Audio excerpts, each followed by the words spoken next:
এয়া এইটো হ'ল মিটাৰ কাপোৰ কটনৰ হৈ কুৰ্তি চিলাবৰ কাৰণে মই মেছ'ৰ পৰা অৰ্ডাৰ দিছিলোঁ। কাপোৰটো ধুনীয়া আছে, ছফ্ট আছে, গৰমত পিন্ধিবৰ কাৰণে ধুনীয়া হ'ব। তাৰ কাৰণে মই অৰ্ডাৰ দিছিলোঁ, ভাবিছিলোঁ কেনেকৈ আহিব, কিন্তু ধুনীয়া আহিছে আৰু ভাল লাগিছে। যদি আপোনালোকে বিচাৰে কটনৰ কাপোৰ তেনেকৈ অৰ্ডাৰ দিবলৈ, মই লিংকটো দি দিম, আপোনালোকে অৰ্ডাৰ দিব পাৰে। ঠিক আছে, কি খবৰ আপোনালোকৰ? আশা কৰোঁ আপোনালোকে ভালেই আছে। আৰু মৰ্ণিং ব্ৰেকফাষ্ট কৰিলেনে? মই কৰিলোঁ। আৰু এটা বস্তু দেখাম আপোনালোকক দেই, মানে আনিছোঁ। এয়া এইটো হ'ল মিটাৰ কাপোৰ কটনৰ হৈ কুৰ্তি চিলাবৰ কাৰণে মই মেছ'ৰ পৰা অৰ্ডাৰ দিছিলোঁ।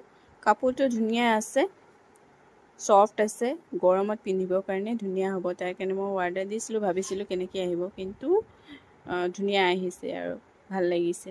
যদি আপোনালোকে বিচাৰে কটনৰ কাপোৰ তেনেকৈ অৰ্ডাৰ দিবলৈ, মই লিংকটো দি দিম, আপোনালোকে অৰ্ডাৰ দিব পাৰে।